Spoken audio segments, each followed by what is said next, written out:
Hello, hello, my dear friends, you've reached Elena's bar. The best place on the internet, the very best by far. She'll help improve your fitness, but there's also so much more. 'Cause here are just a few things that this channel has in store. There's barre and there's Pilates and there's belly dancing too. And many styles of yoga, so I'm sure there's one for you. Then watch her practice pianist string from right within her home. She's in such big condition, she'll outrun the metronome. Elena's Barre, Elena's Barre. They're the best place on the internet, the very best by far. It's not just the piano, but the ukulele too. The guitar and violin are even more that she can do. She does so many different things, it's hard not to lose track. I nearly didn't mention that she posts on her Substack. Elena's Barre, Elena's Barre. The best place on the internet, the very best by far. Yet controversial topics may be brought up for discussion, but try not to provoke her or she'll swear at you in Russian. And sometimes certain topics can make quite a big impression. So remember, you take part at your own risk and your discretion. Yeah, Elena's Barre, Elena's Barre. The best place on the internet, the very best by far. You might even meet Elena if you're quite a loyal fan. She's got a fixed male cat, but she's so desperate for a man. We've really got it all, then you couldn't ask for more. So sit right back and watch Elena shave a 3 or 4. Elena's Barre, Elena's Barre. The best place on the internet, the very best by far.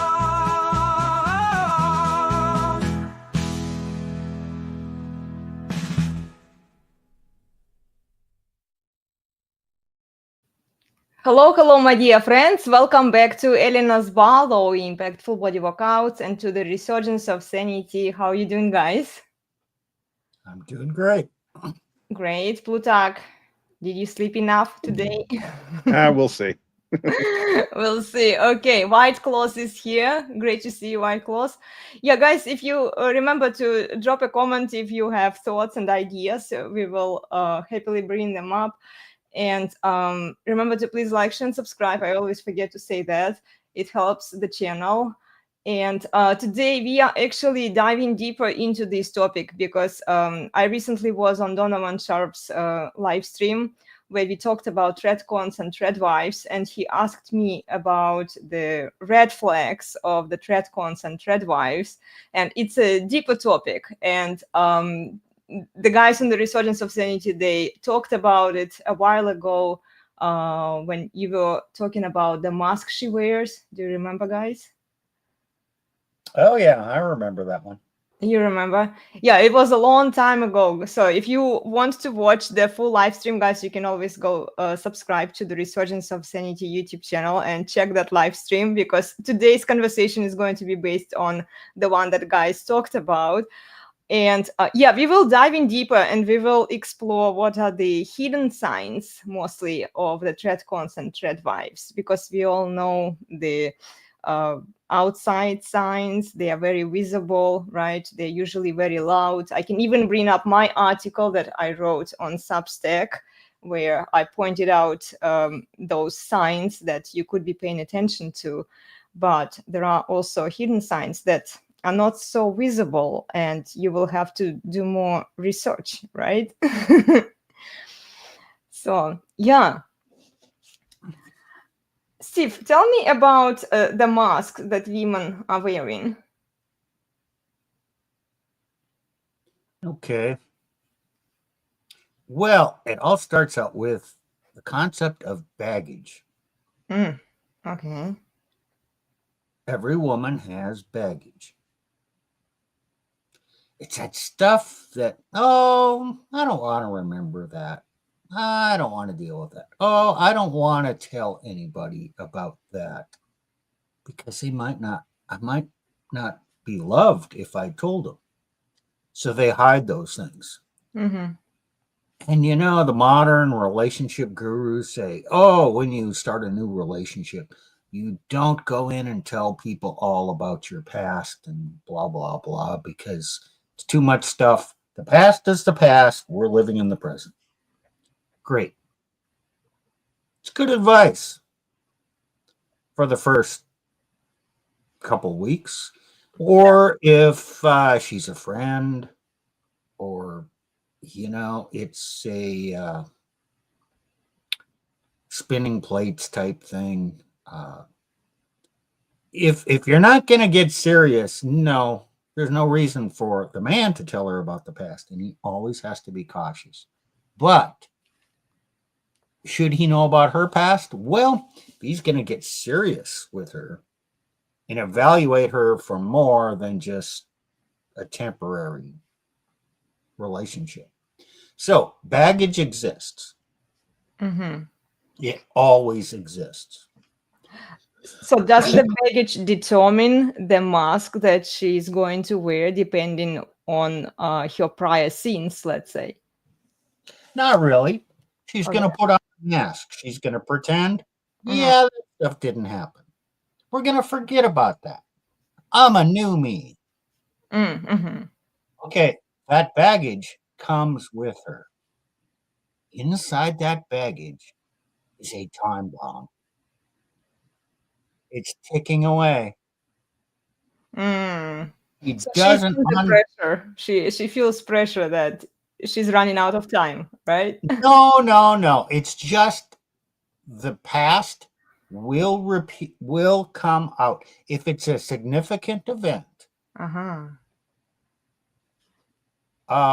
And she's repressed it. It will come out because it's a ticking time bomb. Well, okay, what are examples? Her relationship with her father. She didn't address it. If she doesn't respect her father, but she seems like she's respecting you, no, there's a ticking time bomb. If there's a past abortion before she found Jesus and lived this life, and she didn't tell anybody about it, and she's pretending it didn't happen, it's a ticking time bomb. It's affecting her thinking, how she relates to children. If she has children of her own, if she's a single mother, she's going to be overly protective of those children, and to extreme, and not let them take chances, not let the father or the man be the authority. Because she wants to be overly protective, because she doesn't want anything to happen to her precious, because she remembers what happened. So, or if she had a promiscuous past. Okay, we all know that the more partners a woman has, the less she's able to pair bond. We all, in the red pill, we know about that concept of alpha widow. Okay, those are past baggage she didn't tell you about. It will be pertinent. Mm-hmm. At some point, well, if you're going to get serious, you have to figure out what her baggage is and pull that information out of her. She will not volunteer it. Oh yes, she She will. will talk around it. She will give you clues and then form a narrative to explain the clues. But don't trust the narrative. So a trad woman has baggage. She says, oh, I've found the truth now. I'll just live this way and I'll find a good man to love me. And my past baggage doesn't matter because Jesus loves me and he's forgiven me. Yeah, okay, that might be true, but she's bringing her baggage along. She's not laid it out. She's not mentally processed through it. And there is one or two time bombs that will eventually come to light. Now, you won't know why. She will just rebel. She will just accuse you of things. A time bomb went off, and at that point, you won't know what the hell is going on. Things were going great, and all of a sudden, boom, she's just a different person. Yeah, that's a time bomb. So what would you say if let's say a man and a woman, they spend significant time together, they've been dating for many, many years, can she still conceal all of that baggage from this man? Yes. Mm, yeah, Yeah, my first marriage went for 17 years. I Then I see. was falsely accused and thrown to the curb. Silver bullet divorce, zeroed out. Why? I mean, I treated her pretty well. Yeah, she had some issues, which in my mind are very similar to BPD. But I'm not a psychologist. I'm not qualified to diagnose that. But my belief is that these past emotional hurts and events in a woman will come out in psychological ways that actually cause these things: BPD, NPD, bipolar, whatever. I think those, not all the time, but much of the time, those are the source is psychological baggage, past events, and her time bomb is just ticking away. And all her life is about coping with those and hiding what it is she wants to hide. Mm. And Well, then, oh, okay, go ahead, Plutarch. Sorry. Mhm. There's a notion in psychology that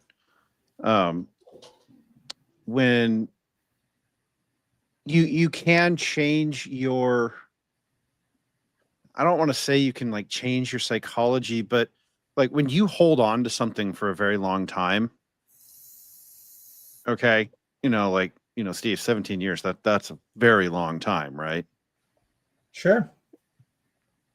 And that thing that you're holding on to is, I hate to use this word because it's caught in cliche, but traumatic, right? It actually has the thing actually did damage to you, and you're holding on to it and you're trying to hide from it. And, like it can actually cause brain damage. And I mean that in a more physical sense, because your brain is sitting there rewiring itself to cope with the pain. So So are you talking about like emotional pain or more like physical, or it doesn't well, matter? think about it this way. Denying the reality of something, denying reality, is a form of psychosis. So, and you are denying something that is real. Now, you could make it, yeah, but it's not like it's physically harming you. Yeah, okay. But you are denying something that's real, right? Mm-hmm. There's a cost associated with denying reality. And that cost, the brain has excuse me, the brain has to rewire itself to convince itself that what is real is not real.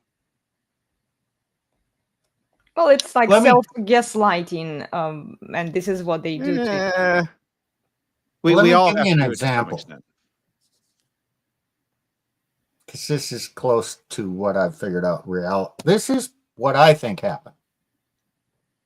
My first wife, raised Catholic, good Catholic family, a lot of kids. They had their issues, family issues, okay. But she goes away to college. Gee, what happens when a woman leaves the controlled home environment and goes to college?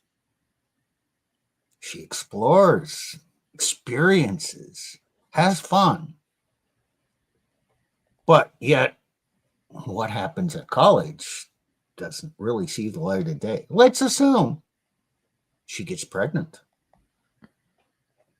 Oh, this is bad.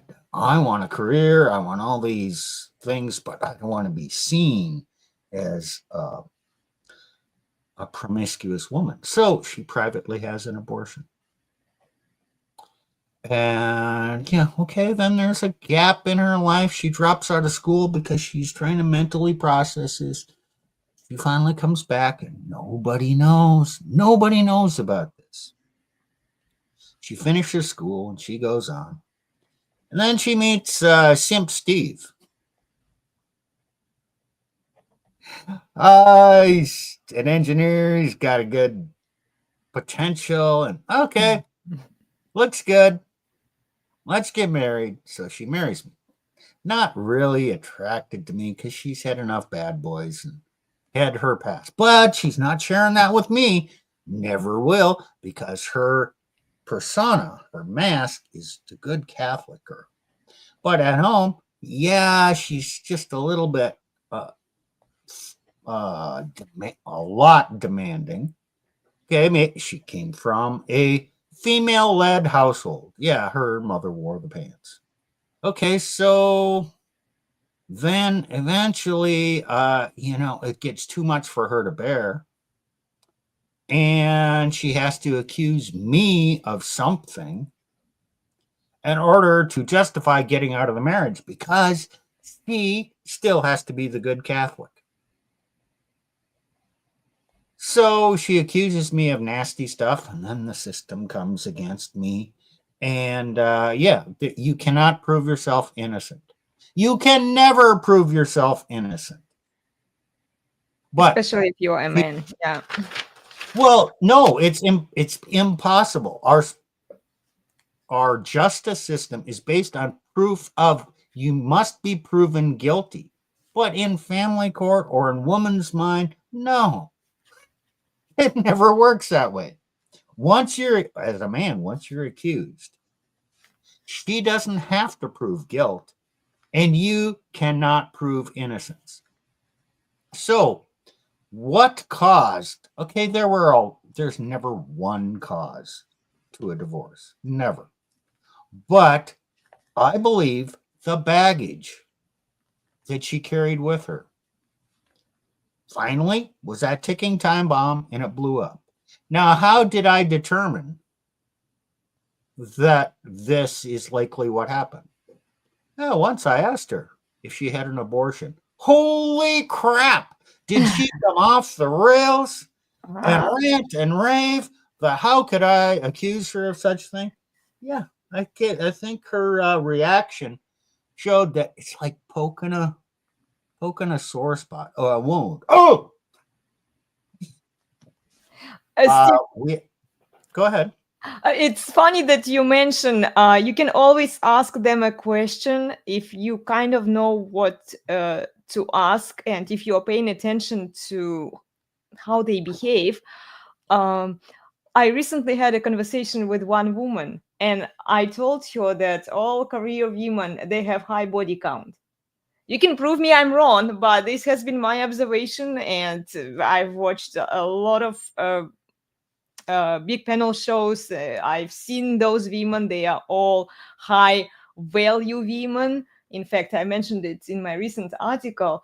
But you ask each one of them and watch how they rebel, watch their reaction on what's your body count. It's a simple question, right? How many sexual partners have you had? They don't want to admit, but they know that they've had a high number. Right. So, number one, she's not going to tell you the truth. Yeah. Don't expect her to. Watch her reaction. Because her reaction, you're going to have to figure out, oh, okay, that reaction. Is this a sore point? Ooh, is she carrying some guilt about this? Is she trying to hide her past? Now the question to Plutarch, is the scenario that I outlined, could it be fairly common? And could this result in circumstances and brain damage and psychological problems later? Is that? Well, I mean, if you're talking about actual abortion, that's like abortion. Like that is actual physically traumatic for women. Like that's okay. Yeah, I mean, you've thrown actual physical damage, and it does physically damage them. The tools they use are crude. I mean, they're not coat hangers, but curettage. So then later on, she can't get pregnant. That's not uncommon. So, I mean, it's going to haunt her. Did I do something that caused my inability to get pregnant? Yep. Will she admit that to herself? Be accountable? No. She's going to find some reason to blame the man and come up with some excuse. You know, to get rid of him. actually, If he can't get her pregnant because maybe it's her fault or her past actions. I've met one woman only. She was in her 50s and I was in my 20s when I talked to her about this. She was babysitting, taking care of the kids, and they were traveling, studying foreign languages, and I happened to teach them Spanish. And she admitted that she regretted deeply that she made an abortion when she was young, and like you could see it on her face, but she was in her 50s and she was single, and she did tell me never do such a thing. I think okay, out of all women who, at least she had humility to admit that she did something wrong. Right, but she's 50 now. Yeah. Took her a lot of years to actually admit to that. And did that have an impact on her life? Is that the reason she's still single, or a big contributor to her again being single, or whatever? Hey, just because society tells you abortion is no big deal, it doesn't mean it's no big deal, especially for the woman who's trying to hide it. And abortion is a lot more common than people think. I don't know. I don't look at those statistics, but 25 to 30% of women have had an abortion. I mean, by some measures, I guess. That means even your trad woman, there's a not insignificant chance that she had an abortion. Yeah. Now, is that okay? Is abortion, the fact that she had an abortion, a red flag? Not necessarily. Is it a deal breaker? Not necessarily. If she talks about it and admits to it and is processed through it and shares that key thing of her life with you, I'd say, you're going to have to talk it through. It's probably not a red flag. If she's hiding it, it's a hidden red flag, and do not go there. Do not wife her up. Do not continue a relationship. But it's a hidden red flag. How do you see hidden red flags? You can't. Yeah, because they're hidden. Except you can observe her and listen to little facts around the edges of the story she's trying to hide. And it takes skill to do that. I wasn't skilled enough. I didn't have the knowledge to know this. And over time, when it's too late, you might figure it out. But, okay, so baggage.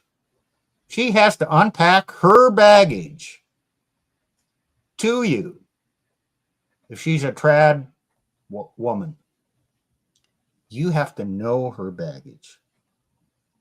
If she won't unpack her baggage, that's a red flag. I love it. Your baggage.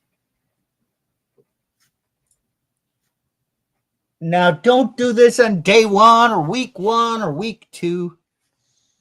I'd say certainly within the first 6 months. probably after 1 month, 2 months of dating, because there's a magic thing in the first 6 months. If you're really attracted to each other, you have high levels of dopamine. Mhm. You know that falling in love thing. And that's the time to take these chances. And it's risky. But if you want the prize, the long-term good relationship, that's the time to talk about these things. Now, okay, as a man, what do you tell her? Unfortunately, I'm going to tell you the man has to be much more cautious about sharing his past or the details. Because women store up these little tidbits Mhm. for years. And then she will remember one tidbit, twist it around, and use it against you in the future. Oh yes. So I am saying men have to be very cautious about What they are details sharing. you share. But the man has to be very vigilant in making sure she mentally unpacks her baggage and metaphorically gets naked in front of you, mind-wise, psychologically naked. Well, what happens a lot, I would say, in these marriages, the woman gets what she wants. She gets the commitment. She gets the ring. She gets the wedding ceremony party, and then she feels like, well, he took me the way I am, so I don't need to reveal all of my hidden secrets and baggage to him. And then time goes by. Then she doesn't, and it's obviously a delayed bomb machine, right? At some point she's going to explode Well, if she doesn't do it. the more time that goes by, Mhm. the less she feels she can share it. Because if she told him after they've been married for 2 years, holy shit, woman, you should have told me this in the beginning. Yeah. It's like a bait and switch. Now I know. What the hell did you do? Who the hell did I marry? Oh, you can imagine the blow up. So it becomes just catastrophically risky for her to be honest later. You got to make her be honest, and she will not volunteer to be honest. You, as a man, have to lead her, actually, probably, well, absolutely be willing to walk away if she won't unpack her baggage for you. Mhm. Because it's a time bomb, I'm telling you. Yeah, if the relationship is not contingent on her honesty, it's not a relationship. It's a fling. It's like one side game. A man, he reveals his resources, he's taking care of her, right? He's committing to her for a long-term relationship. He stays with her, and then the minimum requirement of her is that she is honest with him, and even then she can't do it. Yeah. Well, and I think here that specifically we need to be looking at the incentive structure here too. Okay. So you look at the blue hair chick who is, what was that old couple years now, shouting her abortion, right? You know, they that was a trend a couple years back where, you know, they had to get on TikTok and yell about their abortion and how great it was. Which, by the way, I actually looked it up, and abortions have been falling pretty much since we've invented the technology. So 2022 is last year we have full data for 613,000. If you go back to 2006, it was 852,000. 1998, 884,000. And it looks like there's a discontinuity in the data because 1997's a million, almost 1.2 million. So what kind of technology are you talking about? Abortion is a technology. Okay. That's technology here just refers to. Yeah, Nick, you're probably right there. So, but so now we can argue about the effect that morning after pill has. I think it's probably morning after pill is probably less damaging than an abortion, because abortions do physical damage to a woman. But I've heard also women on Access Vegas, I think they were sharing that those pills, and there was some research done, they impair a woman's ability to select men. So the brain kind of fogs them and tells them that pay attention to this effeminate man, or are they trying to rationalize? No. That it's the same mechanic as the birth control pill. These women are not highly intelligent women, and they're not going to know the difference between the two. Oh, I see. Okay. Okay. The morning after pill is it's a single shot.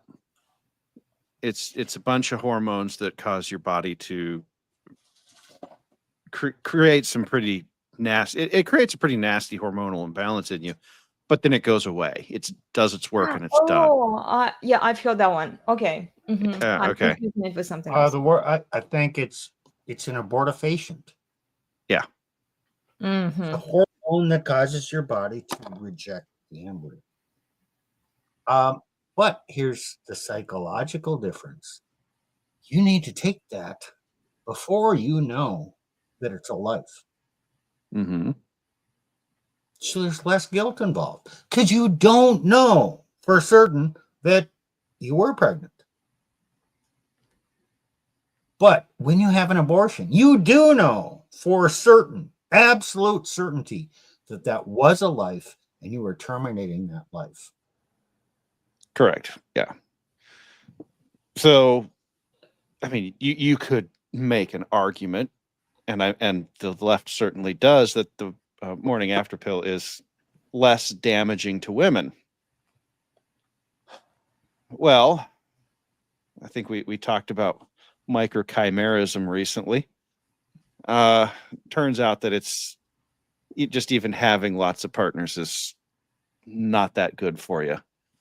But here's the thing. I think when it comes particularly to the TradCon space, because the TradCon space, unlike the liberal space, has a taboo against these abortion tools, be they pharmacological or surgical. Well, as far as we know, based on the presentation, how they position themselves. I mean, like let me finish. Okay, go ahead. Because this taboo exists in the TradCon space, the women have to work significantly harder to hide it, and they will work significantly harder to hide it. Steve, that's what I was thinking when you were talking about your experience. The Catholic Church is famous for its stance on anti-abortion. So now, if she's going to be a good Catholic girl, she can never admit that that's what happened. Not to you, not to the pastor, not to anybody, because then she could be. Then she's one of the deplorables. She's one of the sinners, the unforgivables. But ironically, that's the answer. Oh, the Catholic Church has this thing called confession. It's better than therapy. Damn, it can be hard, because you have to go in there and you have to admit what you did. Well, they would much rather take pills, like White Claws here. Good comment. Some take drugs to hide the pain from the baggage. Absolutely. Whatever it takes. Not to face the consequences. Not to feel. Not to feel, yeah. Not to feel the guilt or whatever. It haunts her daily in her dreams. And then she goes into a a birth shower for a friend who's having a baby. Oh man, what would my child look like? 10 years later, her niece is having a, 15 years later, her niece is having a child. Oh my God, how can I celebrate this? Because there's triggers that guilt. And then 20 years later, some young woman is having a baby shower. Oh, man, I wonder if that child I aborted was a girl or a boy. Gee, this could be my daughter having a baby. And oh my. So it never, ever, ever goes away. That's why it's a time bomb. And like Plutarch says, she cannot tell anybody. She has to pretend like it didn't happen and keep stuffing it down. But how successful are women at stuffing it down? Well, it's also the brain damage that he talked about. It creates when you know reality happened and you can't suppress it. Well, how are we defining success here? Okay. Because if the woman can suppress this long enough to get the man, to get the man in a relationship, get married, have maybe have kids, and get divorced. Okay. If she can suppress it long enough to get through that process, he gets paid. Okay. So there is an incentive here, perverse as it is, for women to lie about all of this stuff. And, okay, Steve, you're talking about this time bomb. Okay. So the time bomb blows up. The average feeling woman is going to say, aha, it is time. Okay. Remember, it's not her fault that this thing blew up. And so what she's going to interpret it as a sign from God that it is time for her to leave you and move on and take her payment as she walks out the door. Okay. So guys, it doesn't really matter to the woman when this time bomb blows up. It could be 17 years. It could be 3 years. It just has to be enough to justify taking the stuff. And what you're pointing out is the cause of the divorce maybe isn't even within the time frame of the marriage or when the two knew each other. It could precede that by quite a few years. Yeah, that's true. It's stuff you don't know about her.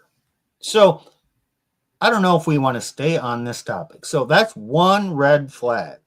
You, as a man, assessing a woman, you have to be paying attention to her actions, her reactions. Ask some pointed questions during the first 6 months to try and uncover her baggage. And, by her reactions, you're going to figure out the shape of her baggage. And you're going to have to keep poking at that to determine whether she's a good woman. And yes, this means hurting her feelings. Yes, a lot.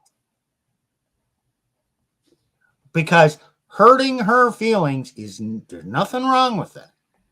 You're not harming her. You're actually helping her. Because if she unpacks her baggage, now you can assess her Now she can work through her baggage and she can have a better life. So it's actually to her benefit, but she will not like it. Yeah. Well, and I would point out, guys, that if you have a woman who has not unpacked their baggage and is going to have to unpack their baggage, she's not relationship material. She's just not. She needs to be elsewhere. You know, maybe she needs to be with somebody qualified. You know, spending time in therapy. I mean, women adore therapy, which is a whole nother thing. Let me say it differently. She hasn't unpacked her baggage. And you're thinking you're going to help her unpack her baggage. Yeah.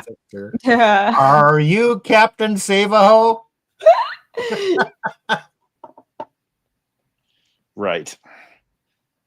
Well, hey, Steve, I've got a red flag in TradWives. Okay. Go ahead. Mm-hmm. Is she on social media? And I do mean like I know media that at one. all. Okay, because think about it. Like, I actually know women who are very traditional wives, and they you know they have kids. In fact, there's one that I'm thinking of right now, just kind of as a model. 3 kids. All she does is cook, clean, take care of the house, take care of the kids.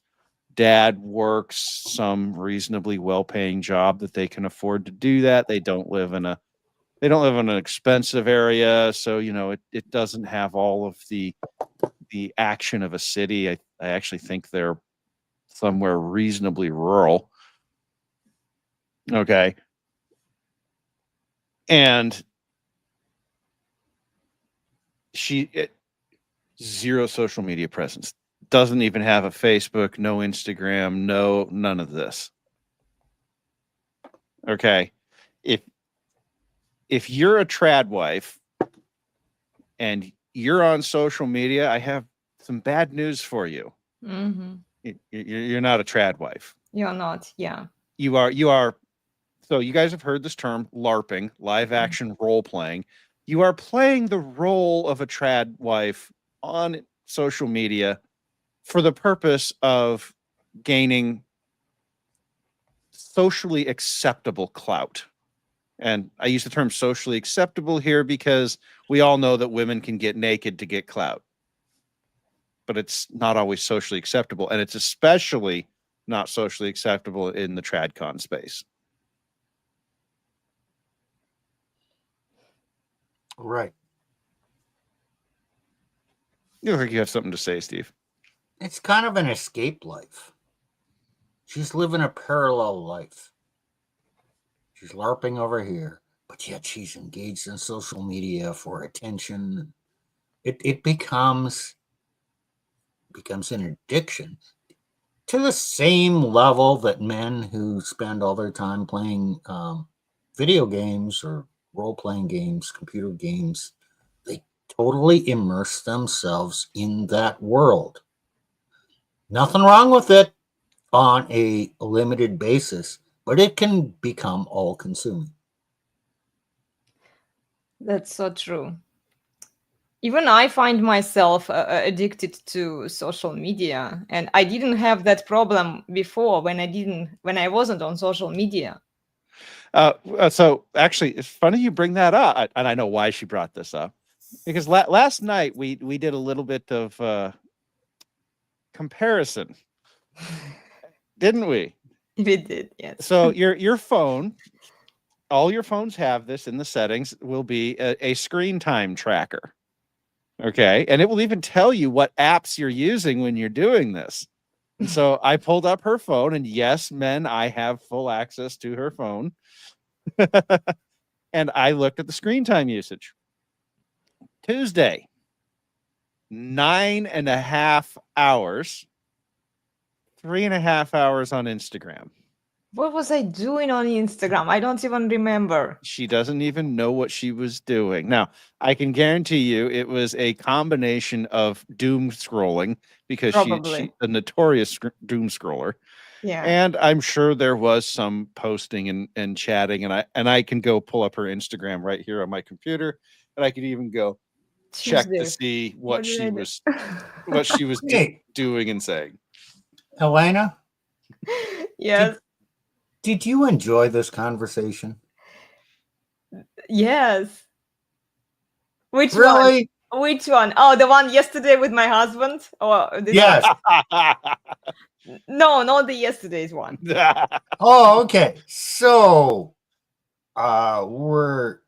when he brought up the subject, were you completely honest about how much time you were spending?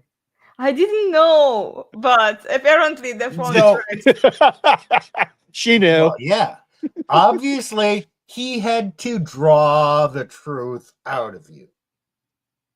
Yeah, because I recognized didn't even An realize that issue, I was doing and it. he had to analyze it and know that there was something there that we have to go through, and he was going to have to go in and find out what was going on and confront you with it. And when he's confronting you with it, he's kind of hurting your feelings. Oh, he does it all the time. I'm used to it. So See, that's my point. it's just another day. Where did I screw up? And then I belong to the doghouse for a little while, you know. Yeah. She had to go share the doghouse with Indy. Oh, Yeah. hopefully, you gave her a pat on the head when she came out.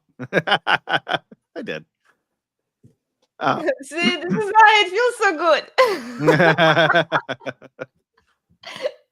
So, guys, there's a reason why Elena does not call herself a traditional wife, woman, I know. whatever. She's not. She knows she's not. And that's okay. Now, the purpose of doing this was actually to point out that maybe her life and specifically her sleep patterns might actually improve if she were not to dedicate quite so much of her day to these highly addictive social media apps. And you know, because here's the thing. I actually, because of my work and my job, I actually spend more time on screens than she does on any given day. Okay. But, you know, I've got work stuff up. I'll forget Twitter exists for days on end. You guys, you know, if you follow my Twitter account, you know, you'll see that I'll go days without saying anything. And what I'm doing is cognitively difficult. And I'm doing it for somebody else. You know, it's work is not addictive. Right? Work is necessary, but it's not addictive. And the tools I'm using are not designed to be addictive. They're designed to be productive. So for example, none of the tools that I use for the vast majority of the day have that addictive scrolling mechanic, right? You know, so, you know, we scroll by clicking our thumbs on the phone. Well, you know, you could scroll with a scroll wheel, and that's actually the same motion. You know, it should be as addictive, but work is not the same thing. Mhm. And when you see somebody spending 3.5 hours on Instagram in a day, there is, and she actually did try to do this, but I was researching. That's her argument. I was researching for you know, her own social media stuff. I'll tell you what, I can in about 30 minutes get an overview of the news that happened overnight.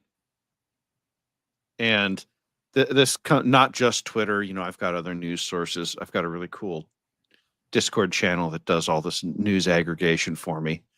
Okay. I can do all of that in under 30 minutes.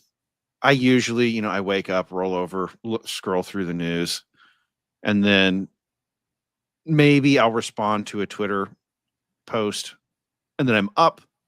I get something to eat, and I'm off to work, and I forget about Twitter.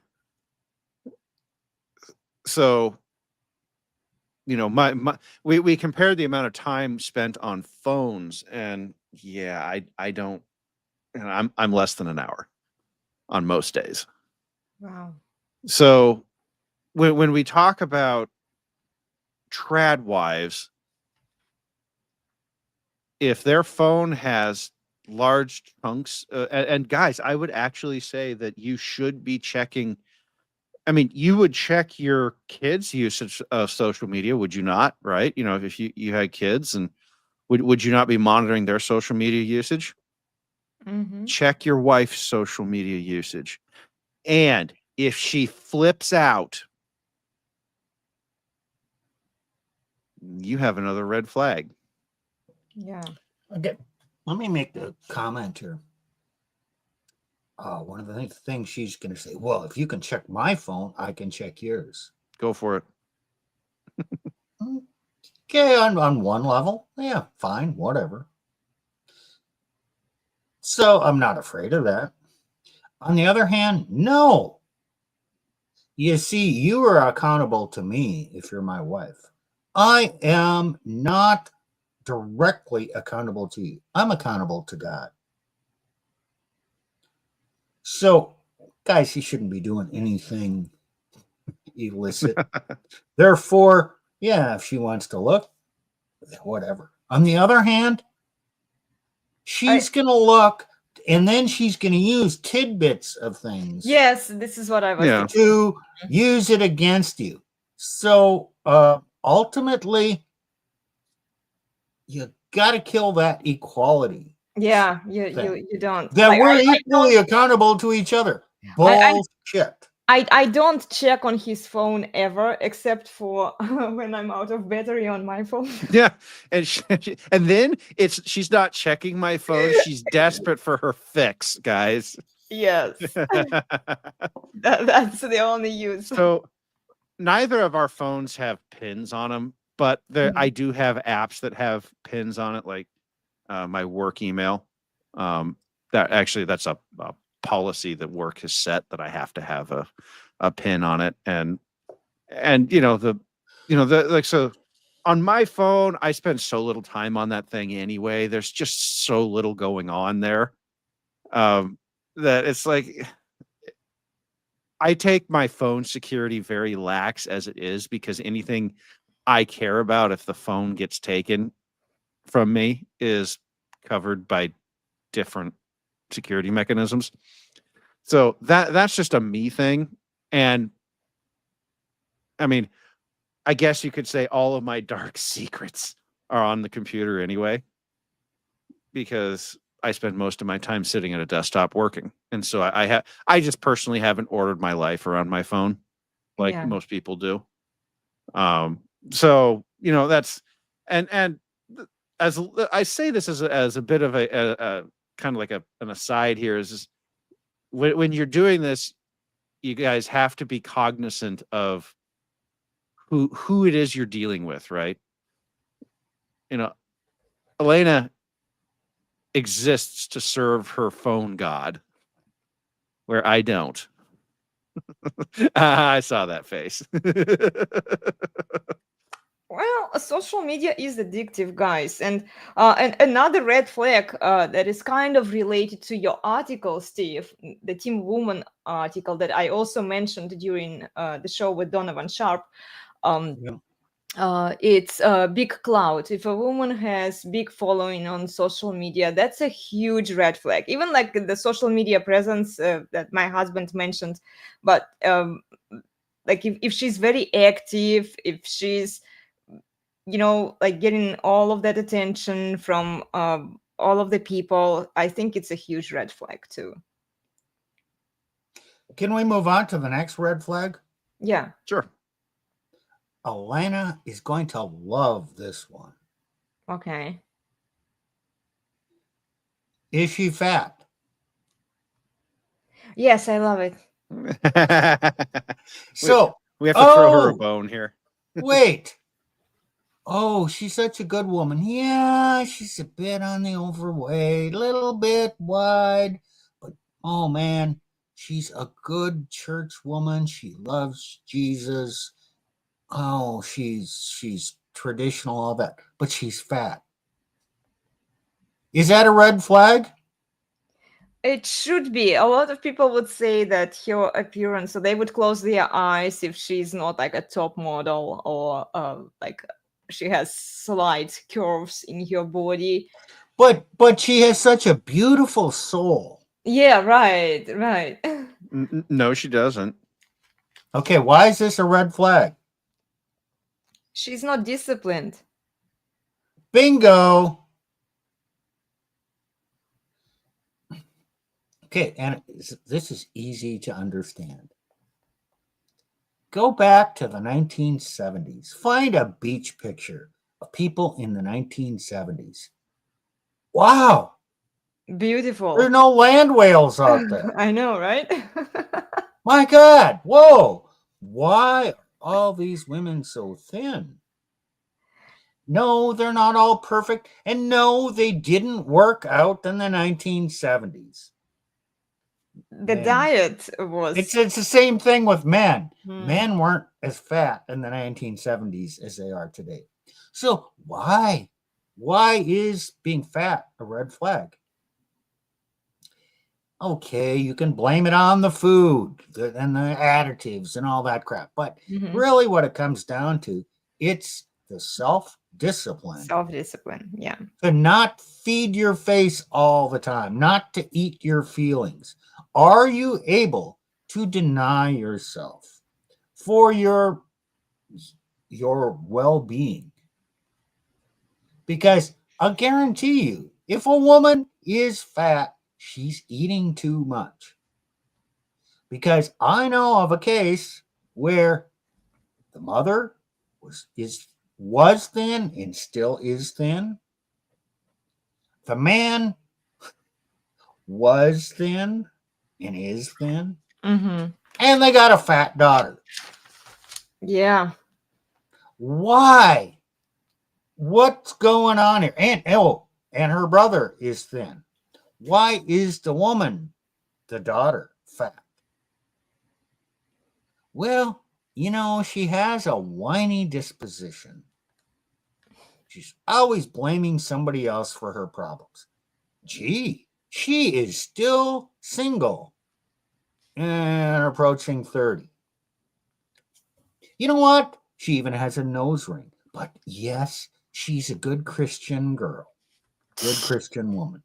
Okay, there's some problems here. It indicates a lot more. Okay, you don't even have to be a Christian. It's the first thing men notice about women. Is she fat?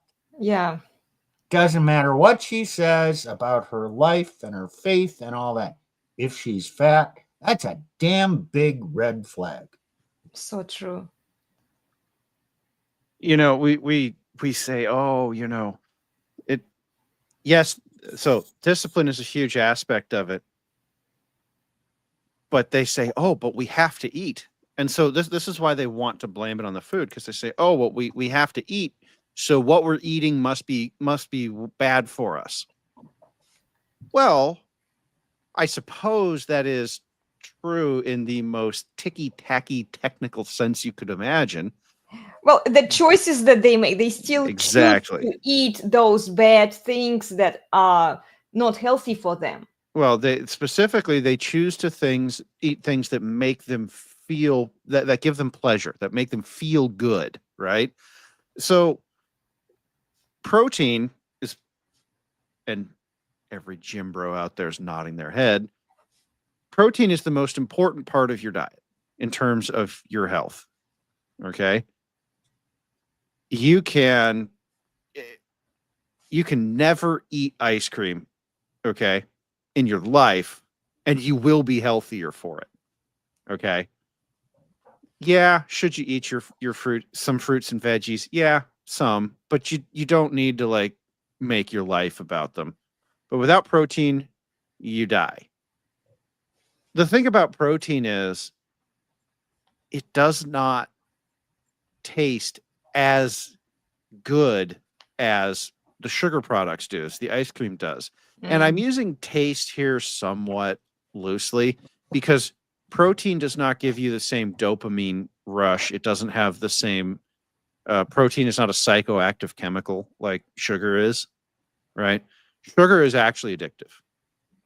So what they're saying is that, well, yeah, it's in the food we eat. And to which I have to say, no, it's in the food you choose to eat. Yeah. Yes, humans have to eat. That is not an excuse to load up on what is effectively a psychoactive drug. Well, Darlene, it boils down to say no. If they've never heard no in their life, due to the lack of father's presence, for example, even in that case that Steve brought up, a fat girl and both of the parents are slim, nobody told this girl no when she was growing up. Yep. Yeah, and you know who was kind of the leader in the raising the children? Exactly. It's mostly a Oh, mother. who? The mom. The mom, yeah, in that Uh-huh. case. Mm-hmm. So, you know, should a woman be able to have that El Grande double shot pumpkin spice foo-foo latte every day? Every day? But by the way, guys, that drink that Steve just described, that's about a week's worth of sugar. I'm not even Yeah. kidding. It's like one a week, and you're probably overdoing it. I drink black. I started drinking just a shot of black coffee. It's decaf, because if I drink caffeinated, I won't be able to fall asleep. Only once a true. week. Once a week, because I kind of like the smell of coffee. And Ugh. it's black, and I don't add anything to it. Sometimes I add a little bit of milk, but that's it. I don't like my coffee super sweet, and I don't even add sugar into my tea, especially if there is already something sweet that you can eat on the side, you know? But you know what? Maybe she just likes salad. So she eats the salad and she drizzles it all over with a lot of salad dressing. Do you know how much sugar It's in is the in salad that salad dressing. dressing? Yep. Salads are not as healthy as you think they are. Mm-hmm. They're healthy if you put nothing on them. Or olive oil. Olive oil. Yeah, that's what Elena does. I do olive oil. From Europe, I'm used to putting olive oil on everything. Yeah. So there are ways to structure your diet such that you aren't killing yourself, literally. Yeah. But they're not tasty. Mm-hmm. I mean, I'm not saying meat is bad, but let's be honest. If you offered a kid the choice between a perfectly grilled filet mignon, Oh. and yeah, I agree too, Elena, I know, and yeah. and ice cream, the kid's gonna take the ice cream 10 times out Yeah. of 10. I So- used to do it too when I was little. I used to Yeah. kind of binge on sweets, and my parents were a little strict. Even my mom was saying like, "No, you're not eating." Or like she Well- would say, "You would eat." When she couldn't control me, she would say like, "You are eating very unhealthy, and you need to watch your diet better." And yeah, she was Well, not a fan of it. what this red flag is not just a red flag about the person. Yeah. This is also a red flag about the parents of the person. So Mhm. this one, you get two pieces of information. You get two for the price of one, right? Yeah. Okay. So what you've learned is that her parents are also undisciplined. Mm-hmm. Mm-hmm. And Didn't use discipline on her. And discipline is not the same thing as punishment. Come on, guys.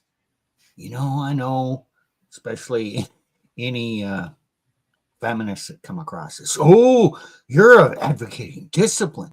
No, it's not physical. Come on, it's not punishment. Discipline in this way is just saying no. Mm-hmm. Well, The but parents saying need no to is- tell her no, and then there's consequences for her violating that and going Yeah. against that. And then magically, a woman who's been told no will soon be able to tell herself no and make it self-discipline. Mhm. But if she's fat, she never was told no. She never learned to tell no to herself. So you think is her future husband, you're going to be able to tell her no? I don't think so. She's going to act like a spoiled brat, throw a hissy fit, and cry and complain about how mean you are. You want drama? Marry a fat woman. That's so true. That's so true. Yeah. Yes. 100% on point there, Steve. Yeah, but see, whatever they don't like, and if they feel that you are disciplining them too much, they can say that you are abusing them.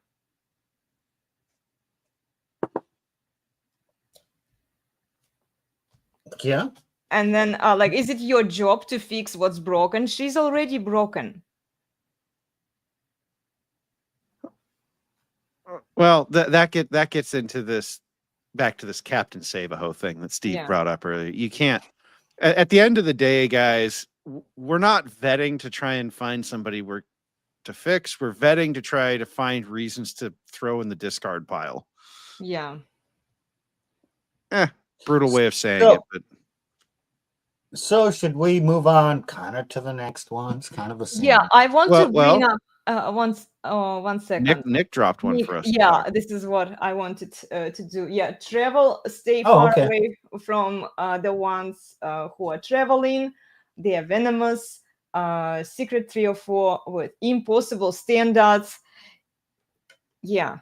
Well, is it so much of a secret these days, given all the stories about Dubai and all these women who get flown out and these horrible things done to them? And then, I mean, yeah, they make lots of money doing it, but Yeah, well, if she travels to Italy for a fun summer and things happen, it's way over there. Nobody at home is going to find out. She doesn't have to tell anybody. And I guess if no one knows it happened, it didn't happen, and I'm still a good girl. Mm-hmm.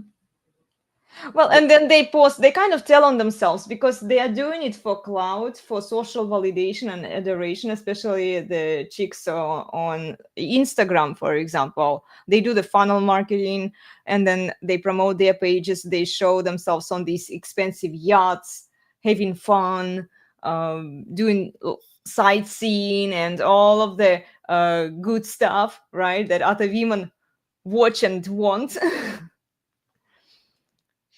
well, that itself isn't the problem that you're seeing.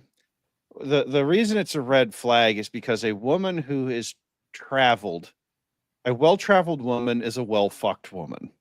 Okay, I'm thinking of that chick. God, this is probably about a year and a half ago now. She went to Paris and she had this goal of, I want to fuck 20 guys in 10 days or whatever it was. Yeah, I remember her. Okay. Yeah. Uh-huh. Now, Steve brought up an interesting point. They are far away geographically. So, what happens in Paris stays in Paris. Well, this particular chick blasted it out for the world to see on TikTok. But the point is that in pre-social media era, women were geographically restricted. And so the men, I mean, probably they were geographically restricted to high school for most of them, right? And so all the men at the high school knew who the sluts were. They know. Everybody knew who the slut was because she'd been passed around to all the other men. You could not hide from your sins. Could you, Steve? So everybody knows who the town bicycle is because everybody's ridden her. Right. Well, now she can go be a town bicycle in a different country, and unless you have done a deep dive on her social media and she's posted about being the town bicycle in Paris, okay, you'll never know. And so she can come back and say, oh no, I was a perfect little angel while I was in Paris. I just went to this concert and that museum and we went to, we went to the Eiffel Tower and I got all these cool pictures. So even if they don't talk about their whoring around on their social media, and they just show all the appropriate museum and touristy pictures. Yeah, this is what I meant when I say Yeah. They show Okay. the socially appropriate pictures. Right. And so, you want to talk about TradWives and TradCon. The TradCon women never talk about their sexuality. Okay. And this is kind of what I was saying earlier on in the show is the major difference between TradCon and TradWives and the blue hairs is that in the TradCon space, it's taboo to talk about your sexual history. That's it. And I say it's taboo to talk about it. It's not that they haven't done it. They just don't talk about it. This is what I was Right. saying, that they present it, they market it differently, but underneath it's So the same. a year and a half ago, we were talking about this girl and she was blasting out on social media about how she's gotten her back blown out. Well, okay. She wasn't trying to be a TradCon. She's Australian, I think. Okay. The TradCons will go do the exact same thing, but they will not talk about it. And so that's why Nick has to say travel equals stay as far away as possible. They're venomous because it doesn't matter that they didn't talk about it. It's still true. See, brings back. Go back and watch. It was on the Resurgence of Sanity channel. The mask she wears. So there is no guarantees. There's no way you can know if this good woman who is wearing the Christianity TradWife mask doesn't have these secrets in her past. Baggage. You have to determine if they're there. And they're a bigger time bomb in the TradWife, the trad woman, because she's keeping them secret. So there are a bigger trigger point, a bigger time bomb, and you know what? Women are, in general, are kind of all the same. They have the same similarities. They have similar experiences. Yeah. Some react, find Jesus, and try to change, or more adapt. Others adapt in a different way. So don't assume that this woman that you are all enthralled with is a great woman. Will she serve you as a man? This is another red flag. Tell you what,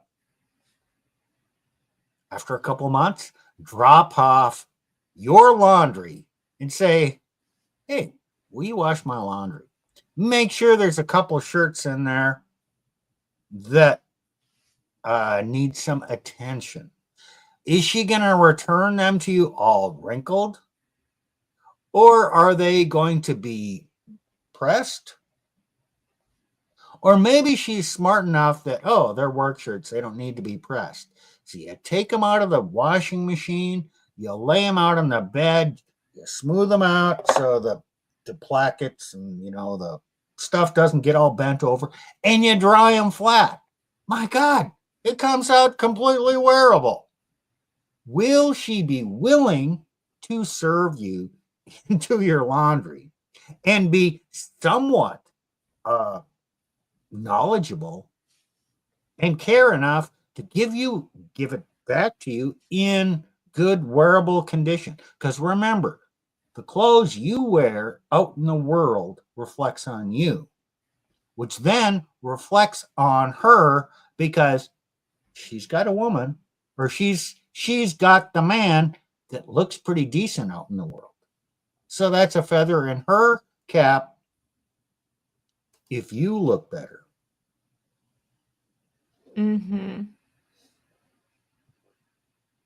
Yeah, Nick says, I lived with a TradWife mask. Most of them are, and they don't even have to be. And this is we talk about the red flag, social media is a red flag, but they don't have to be on social media. And this is what I was trying to say to Donovan during our live stream there, because it's enough just to get a college degree or an education to be indoctrinated with the feminist propaganda and not to do anything for the benefit of the man. No, that's usually where they end up. Well, okay, that used to be where they ended up getting it. Now they're getting it from their moms who got it from the colleges. So, okay, so college, that's another red flag. Yeah. Does she have a college degree? Simple as. Because the college degree, it tells you that not only, I mean, it doesn't preclude the mom, indoctrinating their kids at a young age, but it tells you that they very definitely bought into indoctrination at some point, right? Yeah. Okay. And honestly, at this point, when it comes to college educated women, I would just say for recreational use only. Yeah. Like there's no benefit to you messing around with a college educated woman. She is never going to be. And but here's a fun thing. How many TradWives have 4-year degrees?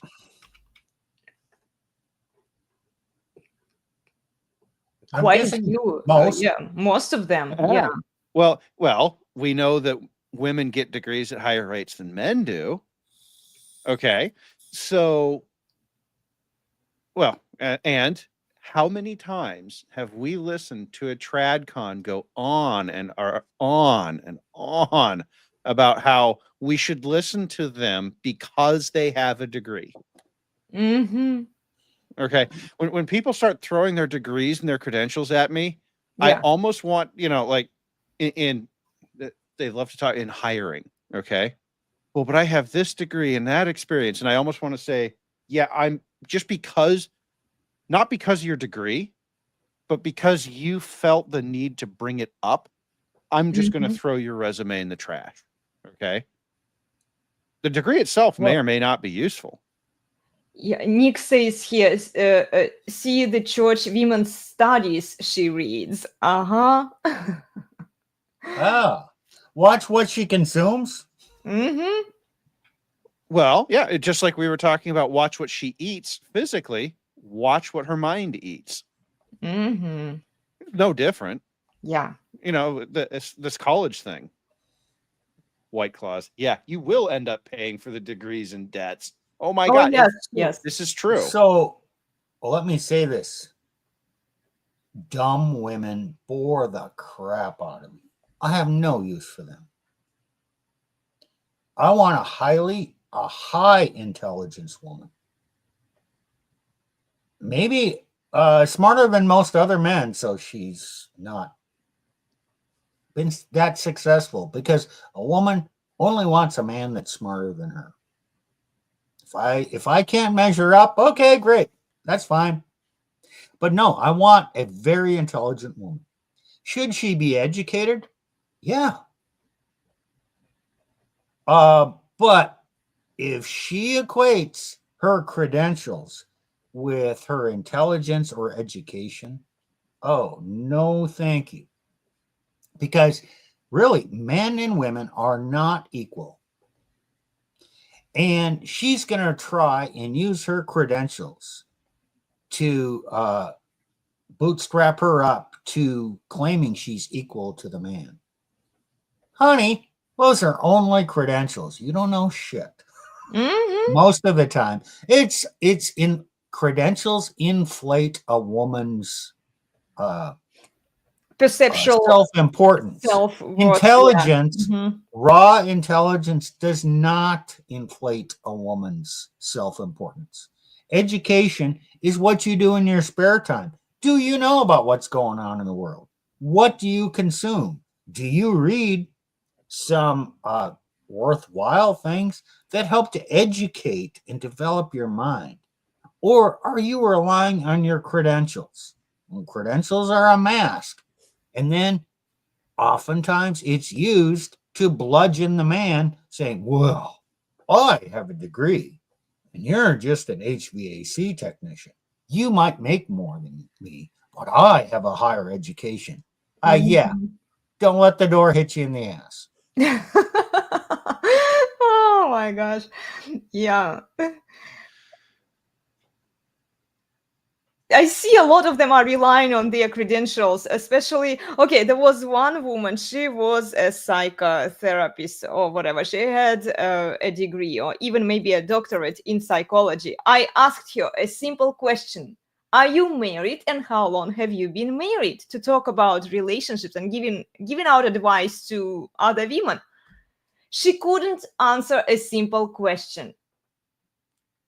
She's like, I have credentials in this. I didn't ask. Did I ask you about your degrees, your pedigrees, and other stuff? I'm not concerned about that.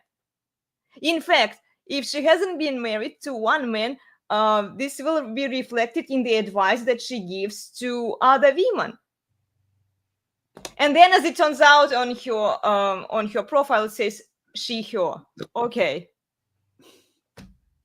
What kind of advice can she, her give to women? Okay, valid point. But what was going on in her mind? Oh, Elena's asking this question. She's trying to gather information on me that will be used against me. So I'm not going to answer that, or I'm going to deflect onto something else. I'm going to avoid asking the question and revealing this information. Oh, what did she reveal? In avoiding answering the question, she revealed some guilt and her true self that she's hiding something. She's hiding. I asked So you. There's a lot to be gained by listening to how women don't answer a question, or refuse to answer a question, or change the subject. There's something there. That is the data point, not her answer. Exactly. Not what she tells you. Exactly. I did share that. I did share her response in the IG stories, guys. And it's sad because there are a lot of women like that who have these degrees, like law degrees, another one, and then a psychology degree. And then they think that they can beat themselves in the chest. They are so smart and so wise to give out advice to other people. And I did ask her, were you married to one man? She said she was married for 30 years or 20 years. I asked her a simple question. Were you married to one man or were you separated? Like, I kind of didn't dive into that, but I thought that she would answer. But she said, it's my personal life. I'm not comfortable talking about it. I'm not going to talk about it. Look at my credentials. These are all of the degrees that I got. And I'm like, this is not the question that I asked you. Yeah, compare that to Nick and I tell you that I've been married twice. I tell you that I've been falsely accused. I've even talked about that in detail in the past. Nick has as well. You know a lot of details of his life. You know what? You don't like me? You don't believe me? Fine. But I'll tell you. And Nick will tell you. Plutarch has shared a lot of details of his past. Judge me if you want. I don't care. But women are really hesitant to share those details. They do not want to be judged. Because I could basically say that since you have been married, divorced, and you have she, her on your title, on your profile, I could disqualify her from giving that advice to other younger women who don't know any better. They just try to find what they should do. Women today think that credentials are, I was originally going to say are as good as experience, but they actually treat it as if their credentials are better than experience. Okay. They really don't want to have to talk. A lot of women get degrees specifically so that they can do exactly what you're talking about. Okay. Because they want you to, they want you to listen to them because they don't have the experience with these things, but they have a degree that says that they should know the correct answer. Well, and anyway, they might actually, the career women, and this is where they can kind of get away with it, because others would watch them. They would teach in some prestigious universities, let's say. They would have that experience on the paper, that they've taught the classes at the universities, that they worked with the clients and all of that stuff, you know. That's, yeah, I guess, but that's not what they actually do with it. Okay. Yes, some of them do, but they're not on TikTok. Okay. If you're on TikTok crowing about your degree, you probably have not actually done the day in, day out drudge work, because you would rather be on TikTok farming clout than you would doing the day-to-day thankless drudge work of actually working with people. You know, people are messy, they're difficult, they don't want you to do what you tell them to do. It's much easier to sit in front of a camera and speak not just platitudes, but sort of ideological perfectionism, right? It's like, you know, here, you know, if you just do this, your world will be perfect kind of stuff. It's like, it's okay. So I don't know. We've gone a little bit afield here, because Elena loves ranting about these people. Like, guys, I have to listen to this stuff I know. at least once a day. Sorry, guys. Oh, what are you saying? Elena's not the perfect woman? Oh, I'm That not. there's a lot of maintenance that goes on with a relationship with a woman like Elena. Yeah. I mean, we've talked about some of the maintenance already. Checking it on her phone and Okay, so guys, I don't know how much longer we're gonna go, but you're out there. She's a trad. Oh, she's so wonderful. She's not a ready-made perfect woman. That doesn't exist. But Steve, that's what the trads are trying to sell. And yes, they are. This is where I get annoyed with the trad cons. Yeah. They are trying to sell this picture of the ready-made woman with, you know, she's wearing the appropriate, you know, flowing dress, and she's, you know, she's got, you know, a baby on her hip, and, you know, she's stirring a pot, right? I don't know of any woman who is actually like that even today. Like, I mean, maybe that exists somewhere. You're never going to see it on social media if it does. Okay. Right. So the TradCons are selling you just as much of a lie as the left is. And in fact, I would say in many ways, the TradCons are selling you more of a lie. See, the left is open about their about how different they are. They embrace their non-traditionalism. They promote it, right? So it's kind of easy with the leftists to see, yeah, okay, you're not a traditional woman. They are transparent, and you can see that, like, the visual signs. They are obvious. I think what you're saying, you're disagreeing with Nick. That the leftist women fart. It's the trad women that don't fart. Oh my God. The TradWives sure sell that picture, don't they? And yeah. Oh, and by the way, you know what? They became very sneaky, and like those of you guys who think that they don't do what the three of us are doing, they absolutely are doing it. Just a different kind of con, or porn, right? We can say that. And what I see, they started posting IG stories instead of putting the actual reel that would draw more attention to them. They put a story, because if you already follow them, then they will show off like their body in different shapes and with the tight clothing.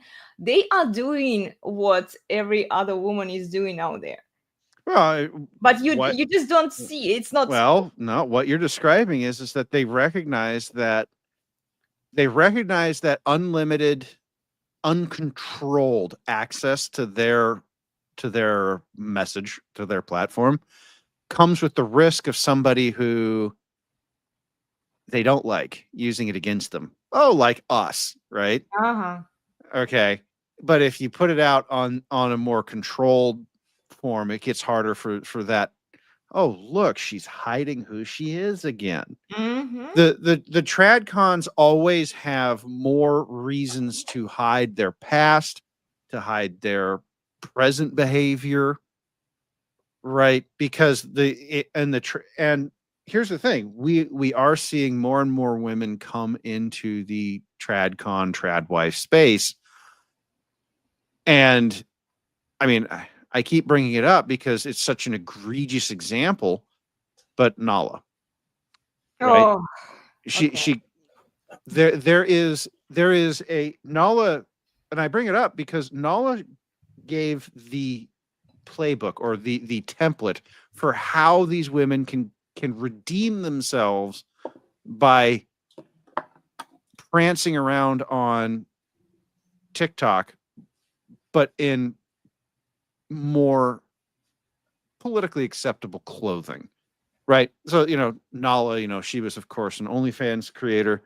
And then she comes along and she does the traditional, the TradWife video that they all have to do. She's baking something, right?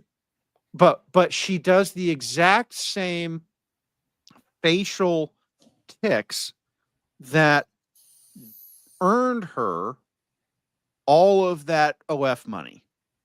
Okay. She does, the eye rolling thing, and the tongue and all of that. But she does it in actual clothing instead of, underwear. Well, it's like traditional corn, right? Well, right. And so here's the thing. That porn, and I have called this, that was porn. She made porn. Yeah.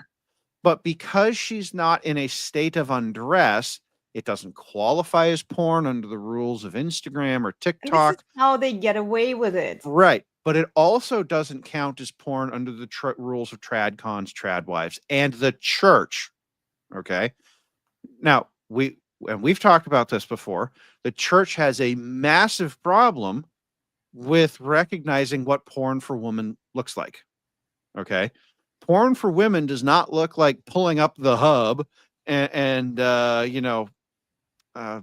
physically stimulating oneself. Okay. Yeah, women can do that. And we've done shows where we go into stats on that. But porn for women looks like a rom-com movie. It looks like 50 Shades of Grey, right? It's a book. It's an audiobooks. Those are getting very popular as a form of female porn because she doesn't have to read and construct the world. She can just listen to this guy with this ultra sexy masculine voice, and he's talking so slowly about all the things he's going to do to the character in the book, right? See, okay. Yeah, see, Elena's laughing at me because Well, I usually try to listen sometimes like the podcasts, and I have to make notes because I have to. This is how I was trained. I was trained to read books. I don't actually like the audio books. I don't do it. But audio for women, it allows them to submerge themselves, and they get more of the emotional trigger sound, like guys, deepen your voice. Women love that. Like I love listening to it, but then I lose touch with the content. That's the point. You see, that's the hypnotic. point. Yes, it's hypnotic. It is hypnotic, yeah, and I know that because, and this is why I'm like, no, I need to see if I want to get the context out of this. You're thinking too. You're Spurg. I know. Okay. The purpose of these books is not to get the context out. I know. Because in these books, the woman is a self-insert. The character is the She's the reason. main character of your own movie. Like Well, no, she's the character in the story. The reason the that these story, women are all highly two-dimensional is so that these women can insert themselves into the story. And the church and the TradCons will say absolutely nothing about this. Yeah. Okay. Because they have this. I actually know this because when I was reading even Russian literature back in school, and we used to read a lot and analyze it, like oftentimes I would read the novel, like one of my favorite novels, and I would assume the role of the main character. So if I like the character, I would be behaving like her, like let's say Anna Sergeyevna Odintsova from Fathers and Sons. That was my favorite novel. It still is my favorite novel. I loved how she behaved. She was kind of rational, you know. So oftentimes what I would do is I would read this novel. I would reread some parts that I really liked. And I would just try to get into the role, you know. And I know exactly what Plutarch is talking about. And women do it. So getting into the role. Let's say outward appearance, traditional woman. Thin, shapely, attractive, nice face, great smile.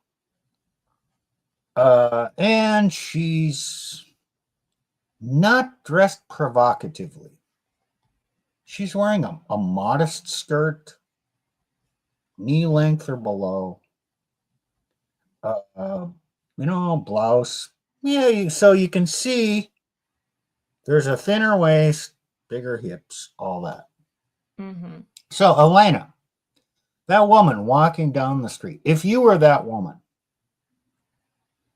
can you walk down the street and accentuate your hip swivel? Oh, yeah. Oh, so the same modestly dressed woman can still give off provocative Absolutely. They that can the man, regardless of how she's dressed, you can say, whoa. And you know what I did in school? I was actually running an experiment because I didn't want the attention from the guys. I was getting it anyway. But I knew that the hormones were high and everyone was just interested in one thing, fucking, right, in school. Like the hormones are boosting and everything. So what I would wear is a very kind of baggy jeans, just kind of like to hide my curves, you know. I didn't want boys to like drool and like not pay attention to what we were doing. But the other girls, I was also watching and observing the behavior of my peers, right? They were dressed up in like tighter clothing, dresses. Oh my goodness, they were getting all of that attention that they probably were seeking for. I didn't look for it because I was more focused on studying. But it was just interesting. Women can kind of like... No, I just want to interrupt here. Guys, notice how she's breaking her arm trying to pat herself on the back here. No, it's just... Steve like, noticed. I would wear a dress, but it would be for occasion, you know? Throughout the school, I didn't want the attention from the guys, you know? And... just keep digging. No, I mean, like, seriously, darling, I didn't date until like 20. Well, okay, we'll go with this. Well, and yeah, just trust me for a moment. I know it's hard. Yes. But the idea is that women can, with their clothing and how they sway their hips and how they move, they can definitely either disgust the guys or they can attract their attention. Right. So if you're a model, a runway model, is there a walk to a runway model? Hell yes. They teach them how to walk. They spend hours on it. They walk and they cross their legs over each other. So their feet are basically in a straight line, which makes their hips swivel. Now, you don't have to perfect that. but a woman can give off signals, even dressed in the most modest clothes. And sometimes, wow, that is a woman I want. She's dressed modestly. She's giving off some sexual vibes here. I can see her shape. Oh, she's got nice hair, good smile, not a lot of makeup. That girl next door look. Damn. I like. Oh, her nails are not done. Oh, she's not putting on airs. She's sending the signal. Oh, come on, guys. That trad woman is not necessarily as pure as you think she is. Yeah. Especially when they are doing all of this sexual stimuli for other men, and this is where I like I'm having trouble with them, because they are already married. If they are dating, they should be committed to their husband. They shouldn't be swaying their hips, and doing all of this like nice clothing to draw more attention to themselves from other men, because it's disrespectful towards them, and you are with already, and it's Well, who cares? disloyal. But yeah, I know, right? We're talking about red flags here. So red flags are pre-marriage. You meet this young woman who you need to figure out if she's wife material. So be aware that she is using her female wiles to attract you. If she wants you, okay, she's going to be using nonverbal cues to attract you and get you enthralled with her. And then she's not likely to unpack her baggage and show her flaws. Trust me, they exist. You will not find a ready-made perfect woman. Mm-hmm. You will not find a low-maintenance woman. Every woman takes maintenance. Yeah. Now, the high-maintenance woman, I view that as, oh, she's going to cost a lot of money. I don't want that.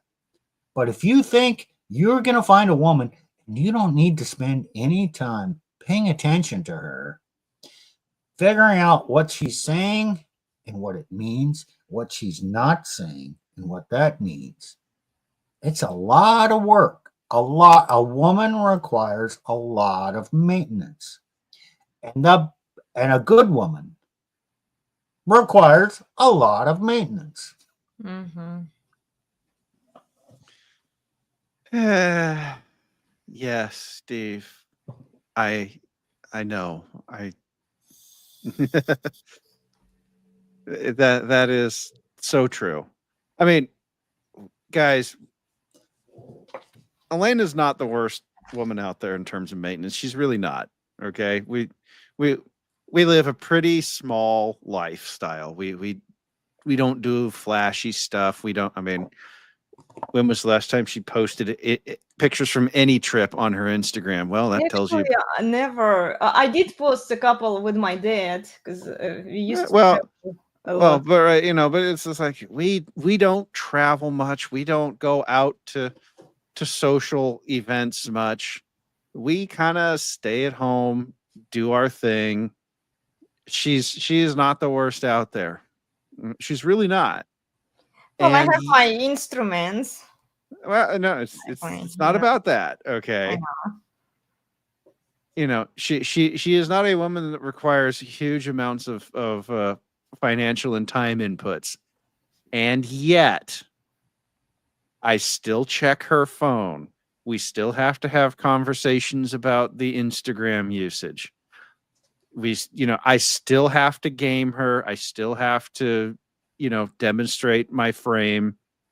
And she's constantly testing me. Okay. These things do not go away. There is no such thing. And I firmly believe this. There is no such thing as a woman who will not do this. Okay. Call it hardwiring from birth. They all do this. We're not vetting we're not saying, oh yeah, vet for women who require no maintenance. No, they all require maintenance. We are vetting for things that are, well, I like the term deal breakers. Things it's like, no, like you cannot have this behavior in your relationship. And if you decide that you cannot have any of female nature in your relationship, well, maybe not having a relationship is for you. Maybe being single is for you. That's right. Well, especially So- when women are so entitled, you know, like Nick mentioned, they are so delusional today. well, that's Yeah. okay. That just means that you're going to see more of what we've already been seeing. Fewer Mhm. women who get married and have stable relationships. That's all that means. Let it happen. Okay, so when Donovan asked me during that show, and I don't know if I answered to his question well, what is the future of the TradCons and TradWives? That in terms of trend, where do you think it will end? The actual trend, there's, well, how do we define end? Because to some extent, these things are waveforms. They come and go, right? Yeah. This is kind of what he was saying. Where short-term TradCons are on the rise, okay? For at least the next 2 years, possibly longer, TradCons are on the rise, okay? And women are going to see that, and the women are going to go, aha, those men over there, they won. I need to go hang out with them instead. Women, very few women have ironclad ideological or philosophical underpinnings. So there's going to be a move that way. But what's going to happen is some men will be taken in by the new mask. Some men are always taken in by the new mask. But, and this is, you know, grateful to the red pill for doing this. There's many, many more men who are never going to buy it. They're just going to look and they're going to say, nope. Okay, in that case, are we going to see women trying to get into the manosphere, which we already see quite a few women agreeing with the red pill points, bringing them up there, and they agree because they realize that there are strong masculine men there, and they want that. Yeah, sure, exactly. you're gonna see more of it, but it is at the end of the day just a mask, a new mask for female nature. And you know, that doesn't mean that you gatekeep them and kick them all out. That's not what I'm saying.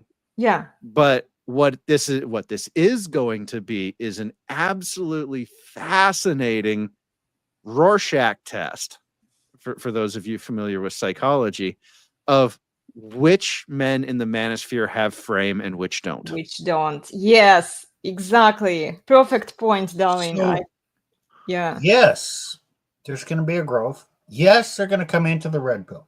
These women are going to come in, and they are wearing a mask. They do not know that they're wearing a mask. They are hiding their secrets. They think they just adopted a new persona and found the truth. They don't realize that it's a mask. They think they're telling the truth about how they feel, but it's how they've just chosen to react to the current situation. So yes, TradCon women, they're going to, burn their feminist clothes, take out their piercings, hide their tattoos, and wear traditional garb and start baking. Yes, and this is a surge that is going to go on, I think, for the next 3 to 5 years. Okay, and then they're going to get wifed up. Wifed up. And then about a total duration of 7 to 10 years from the time they adopted the mask till divorce. That's This what is I've seen where, in the past. yeah, this is where this is what I told to Donovan and the Tirsa guys when we talked about these women, because they already are predisposed to behave that way, right? All of this feminist programming is sitting within them. Plus, uncontrolled hypogamous nature, unrestrained hypogamy, right? Plus, all of the institutions that are supporting them, yeah, they will eventually reveal who they are. They will revert back to where they started. So if they started as an OnlyFans, well, there's an asterisk on that, and we've talked about it before. Okay, and that asterisk is unless the systems that support this behavior are removed. So this behavior will continue so long as the systems that support it stay in place. But if those systems are removed, now these women will not have the same ability. Like, say, for example, let's say that the Social Security Administration gets axed. I'm seeing the early phases of organization on the millennial side of actually voting and getting that done. This is not going to happen in the next 4 years. But oh, Steve, you said something like 7 to 10 years. You know, Social Security runs out of money sometime 2032, 20, somewhere in there. That, oh shit, that's 7 years from now. Oh, okay.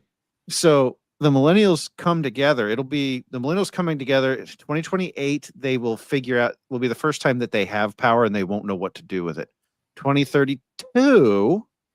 Oh, now they'll have started to figure out what they're going to do with it. And so I'm even on Twitter, I'm seeing Social Security is in the crosshairs.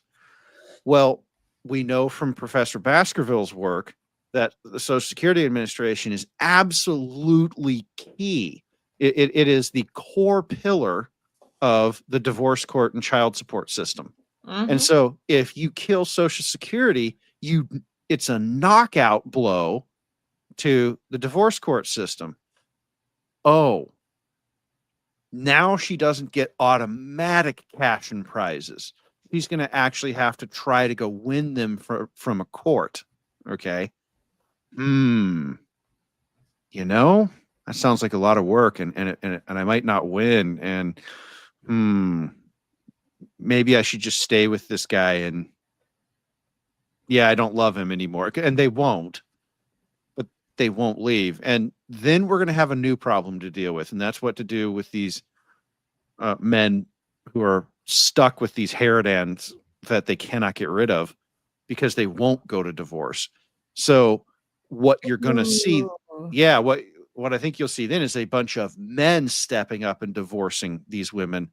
And in the late 2030s, we are going to have to figure out what to do with all of these women that men have stepped up and said, you men, this is toxic femininity in this woman, no touch. And all the men kind of collectively go, no touch, yes, sir. So these are problems that take a while to sort themselves out. Yeah. Okay. The feminist train has been going for decades. We saw it pick up post 2008. It crescendoed in 2022, and it has been falling since 2022. It's got a ways to go. The TradCons are going to come in and they're going to try and claim victory. But listen to how the TradCons talk about women. It is the TradCons talk about women they talk about women as they're not perfect because they're women.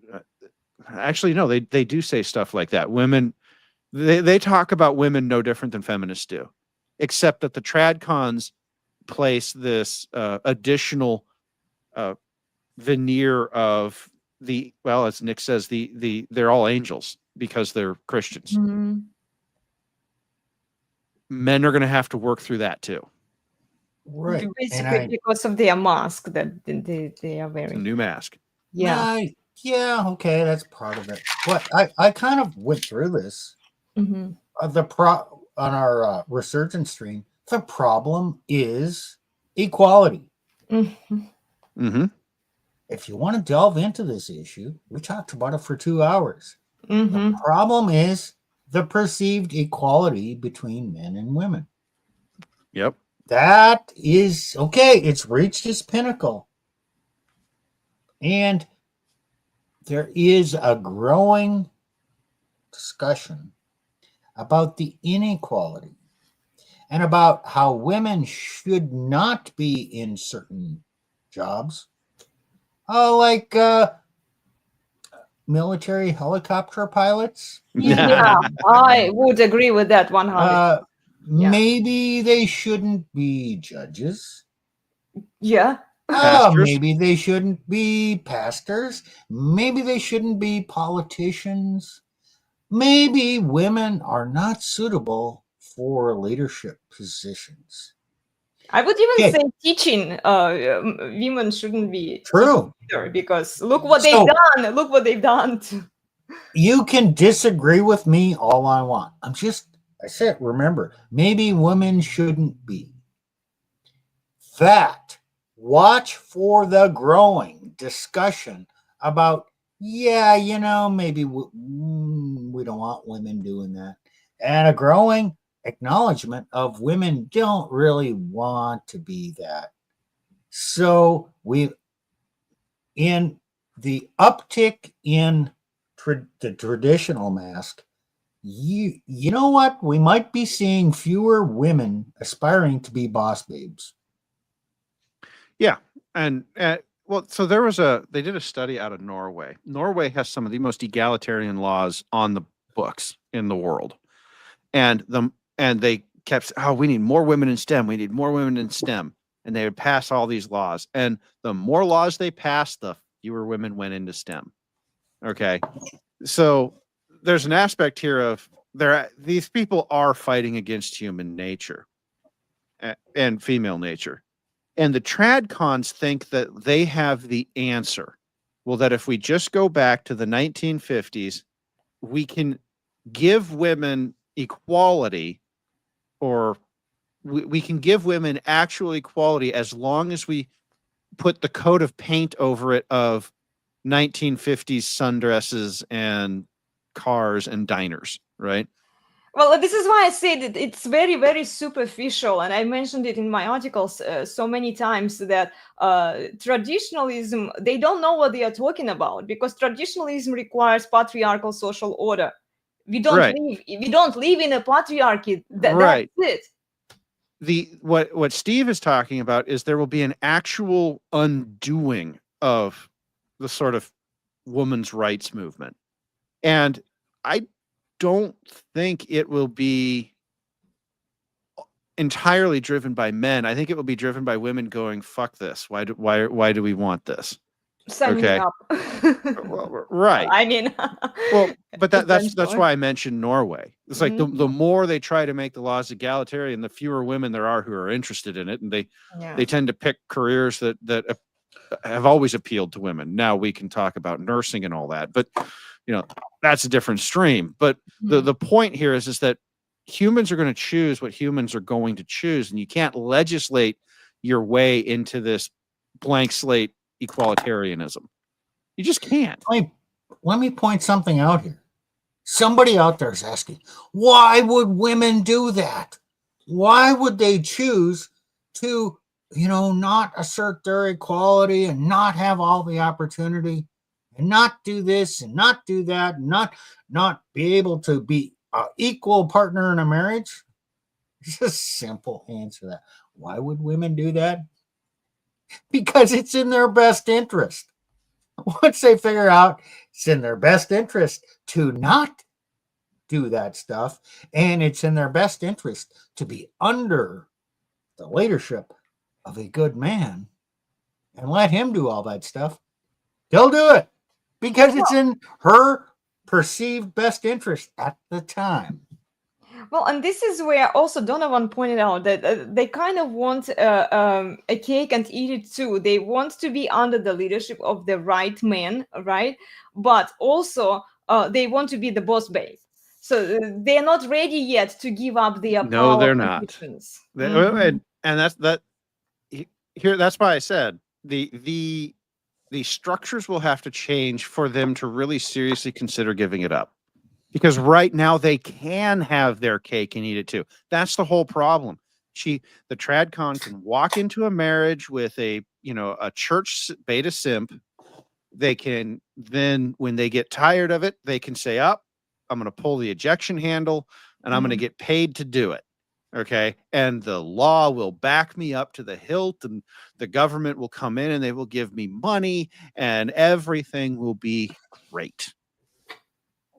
And for the most part, it actually is great. Exactly. So they will keep doing it for a while. Well, they will keep doing it for as long as they can because, what was Steve just talking about? It is in their best interest to do so. Yeah. It is in their best financial interest. It's in the best interest of their own desire to rebel and be independent, right? And the government will come in and make sure that no harm befalls them if they do this. Okay. A woman will act in her own best interest in the now. Mm-hmm. She will not act in her own best interest for the future. Well, this is what we were talking previously. She cannot envision the future, but she knows now. Yeah. So if it's possible now, she can do it now, and whatever works in her best interest now, she will do. That's why divorces, from a female perspective, it's all what I get now. Now, yeah. For the future, but not, should I do this? Will this leave me better off in the future? Should I actually compromise and discuss this with the husband I'm divorcing and come up with a solution to not squander $30,000 to $50,000 each in divorce fees, because that's an extra $100,000 on the table that I could probably get the bigger portion of. If I stop giving the man all this grief, he'll probably just say, "Yeah, I'll give you this much," just to fucking go away and not put me through the meat grinder. You'll be better off and I'll be better off. No. And then the kids probably would because also in the be now, better off. they think they're better off. They're not thinking about the future. What is best for the future? Yeah. So you got to restrict their opportunities or avenues of resources in the now. And yes, when Social Security gets, in its Title IV, it's the matching funds that go to the counties for the child support that comes from the woman. When the counties stop getting that, they're not going to be coming to enforce these child support on behalf of the woman to extract money from the man, because they're not going to be there. They don't get any benefit out of it. Therefore, that avenue of funding is restricted from the woman. And all of a sudden, her choices change because her possible sources of revenue, her future changes.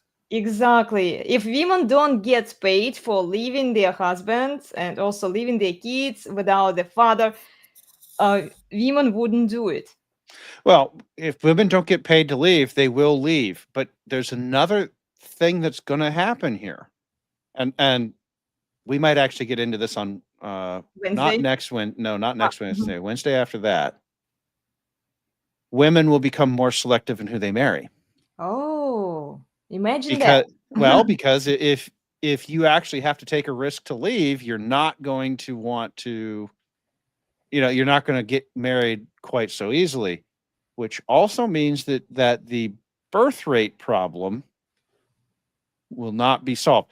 This is why and we will probably, and Steve, you brought this up in our offline discussions, but there's going to be a fight over the SSA. Mm. And this is why. Believe it or not, there's an argument to be made that the SSA is actually propping up the birth rate. Sure, I see it. So, we'll get more into that over on the Resurgence in a couple weeks. But consider what because if women have to get more selective, you've got two competing factors. They're going to get more selective about who they marry, but they're going to have to get married, because if SSA goes away, a large chunk of the free money that women rely on also goes away with it. So there's a bit of, the devil on my left and the rock, the mountain to my right. It's like the rock in the hard place. Oh, according to Plutarch, let me think here. Oh, there's some investment device here. Go short women's footwear and long stove chains. Well, interestingly enough, that actually does relatively match my investment thesis for the 2030s. Wow. Which is short consumer discretionary and long industrials. That is my actual investment thesis for the 2030s. So, but that is going to be part of what happens, is that there is going to be a tectonic shift in the structure of society. And that shift is coming. It's already started. It's coming whether we want it or not. It is unavoidable. Honestly, if you're a guy, don't get married right now. Mm-hmm. Wait until 2032, you say? Or no, it'll take, 2032 is when the millennials will start to figure out how to exercise their power. Actually getting rid of the SSA is probably more of a late 2030s thing. And a lot of guys are going to say, wow, I'll be 45 by then. Yeah, look, sorry, dude. I wish I had better news for you. I really don't. There's going to be an entire generation of men whose counterpart women are absolutely worthless. And there's just nothing we can do about that. And, we'll get into this a couple Wednesdays from now too, but, everyone's freaking out about the birth rate. I'm a demographics guy. Why am I not freaking out? Well, we'll get into the history of that. There's some history here, but I love studying demographics, and I'm not freaking out. And so that, Will you talk about demographics in your later shows? So our schedule is Steve's going to lead next Wednesday, and Steve, what are you doing next Wednesday? Well, I'm going to do something about, we talked about morality. Yes. Mm-hmm. And so it's going to be the morality of cultures and civilizations and nature and nations. And I have become kind of addicted to looking at what is going on in China. Because I see what's happening in China as preceding the same shit that's happening in the US. Yeah, it just happens there fast. And and it's not censored, and it's just out there, like the decline of birth rates, the empowerment of women, the education gone nuts, the financialization, the putting up appearance of greatness without the substance of longevity. Build a great roadway, but the thing is crap, and cracks and falls over. Ah, yeah, that's a good idea. There's a Mhm. lot of that shit in China that, hey, when you boil it down, comes down to morality. It's appearance over substance. So Yeah. that's where I'm going. All right. So that is the Resurgence next Wednesday. The Wednesday after that, what actually prompted the show, and the title will probably have some version of this, is Trump's plan for $5,000 for kids. We're gonna have some fun with that, and we're gonna do some more demographics. Oh, funds for having kids. Yeah. Oh, you can also talk about other countries, how it worked out Oh, elsewhere. You we are going will. to do that. We Mhm. will. Damn, that's a good idea. Do you think Plutarch thought of that one? I'm sure. I'm just I'm just trying to put my 2 cents in there, you know. Well, every time something like this comes up, I have to get up on one of my Twitter accounts and go, guys, here's the data. And I'm actually going to bring up something. You remember Rudyard Kipling's The Gods of the Copybook Headings? I kind of feel like that. Yeah, it's a poem. I'm not Rudyard, familiar with that one. it's not one of his more well-known works, although I really think it should be. But it describes, and I haven't done the research to figure out what copybook headings meant. It's older English, but in there he describes these people. He calls them the gods of the copybook headings, and these people, they the world comes out and it says this great thing, and he talks about financialization and the gods of the copybook headings. They rise up once more, and they're very tired, and and I kind of feel like that. I kind of feel like every single time something comes out, I have to bring up the copybook headings and say the world does not work like that.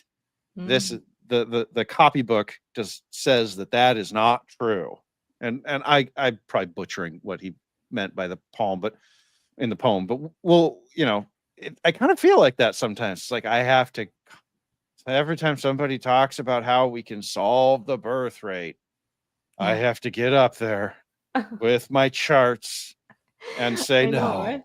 this does No. not work.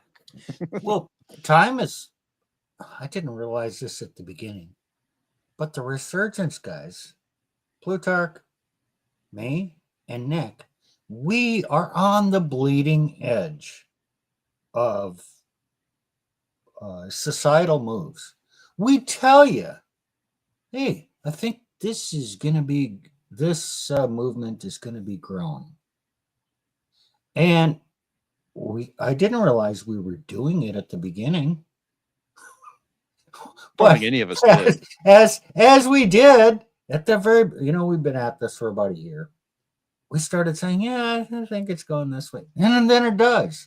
And then some of our viewers say, damn, you guys were right. It is going this direction. Yeah. So somehow the three of us can look at things, and we all look at it from different standpoints, but we form a consensus and we say, yeah, I think this is where the discussion is going to go. This is what is going to be growing in discussion in the future. Mm-hmm. And it's amazing that after we say that, within a month or two, it happens. Well, Steve, I want to point, I want to just say something there. I think, particularly in the content creation space, it's kind of every man for himself. You get a lot of podcasts that are just one guy getting up and saying things. And here's the things. Oh, but what about the panel shows? Well, frequently the panel shows are organized as one guy brings a topic and the panel discusses. Okay. Our show's not organized that way. Our show is organized as three dudes of roughly equivalent intelligence getting together and just hammering on an idea. It's not a debate. We don't do blood sport debates. We are actually quite capable of doing formal debates. but no one really knows how to do those anymore. Mhm. But our goal is not to try and create drama or, you know, create even entertainment. All we're doing is we took the conversations that we were having in our private chat and we're having them in front of you guys. That's it. Yeah. Okay. What this does is the ideas are no longer owned by one man. There's no ego involved in it. Steve will correct me, Nick will correct me, I will correct Steve, I will correct Nick. But each of us correct each other in the areas that we are most familiar with. You don't hear me correcting Nick a lot on Bible stuff. Mhm. There's a reason for that. The beauty of this is I can throw out a half-baked idea. A lot of half-baked ideas are the start of something great. A lot of half-baked ideas are just plain stupid. So if I throw out a half-baked idea, and then these guys can just shoot it down or say, yo, wow, there's something to that. This is what I love Life about easy you for guys. me. I love about this is something that I love about you. Even I come up with some ideas based on what I'm doing, right, and how much time I spend on social media. Yeah. And then you just kind of say, no, this is wrong, and these are the reasons why it's wrong. It actually is good to challenge your ideas. Well, in our particular case, we are trying to form the best idea we can. And that involves putting it in front of other men who you trust before you get on camera and talk about it. Okay? Yeah. So we try to, before we ever get on camera, on mic, we try to have already beaten these ideas to a pulp. Yeah, that makes sense. If you guys listen to our last Wednesday stream, you'll hear us refer to our planning session that we did the night before. Oh, yes. Now, we don't do a formal planning session for every show. That one, we needed to do a formal planning session, and I do think that our show was better for it last night, but on Wednesday. But like that's how we operate. This is not about one man getting up there and owning the stage. This is about coming up with the best ideas that we can and then putting the idea through hell. Through a test, But yeah. even so, when we do that, our shows are still unrehearsed. Yep. And okay, we kind of general format, we go through that. But there's no rehearsement of, oh, then you're going to say that. I'm going to say this. No. Kind of naturally flows. It just flows. Well, it's funny you mentioned that because on our Wednesday stream, one of our regulars commented.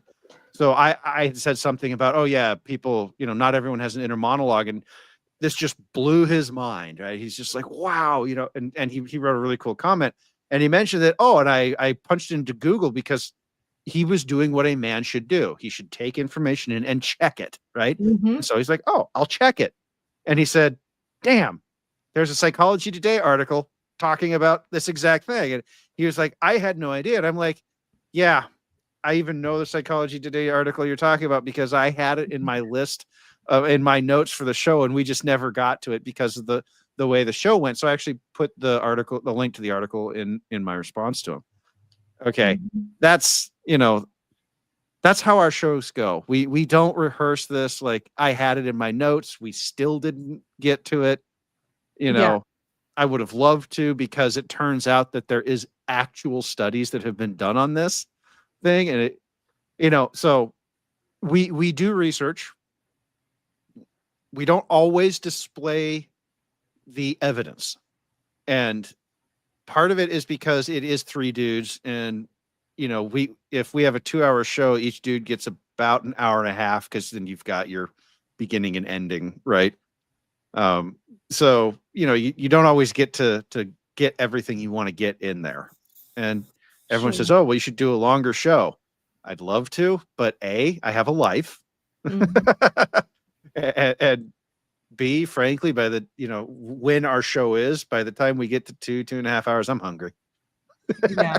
Well, and then it's And time difference. we're not making for- we're yeah. not making any money off of our shows. We have a low viewership. Mhm. Not that many people,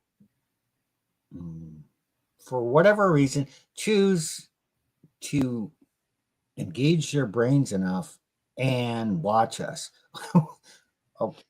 I We don't try to watch resonate with your most shows, people. guys. They are so like I always learn so much from you. I'm sometimes taking notes if I'm not too tired, but just like listening to you talk about these deep dive philosophical discussions like last time about morality, and I'm Well, like I'm expanding my horizons here in my brain. It's just like I can't even articulate it as well, well if as you're you if you're guys looking for do. popcorn entertainment, we're not it. Yeah, I know, right? If you're looking for lightweight entertainment, we're not it. Yeah. There was another comment left by another regular. His comment took me 36 hours to formulate a response to. It was a very good comment. It was a very challenging comment. Go read it. It's by Shu Tai. You guys know him. Yeah, sure. And you've heard him called out on both of our channels quite a Yeah. bit. Very intelligent dude. And he was actually able to lead to a point that well, I was hoping people would realize as a result of this stream on their own. So that's the kind of stuff that we want to do. We're never going to be popular. We're okay with that. No, it's fine. It's fine. So yeah, so join us on Wednesday if you have any Yeah. interest in stretching your brain. Oh, yeah. I'm going to share This is not gonna a Wednesday stream is not gonna Mhm. be highly intellectual. It's gonna be more applied. Because remember, I'm a mechanical engineer. I apply knowledge and then observe. So I'm gonna bring it down to Excellent. an understandable level. Mhm.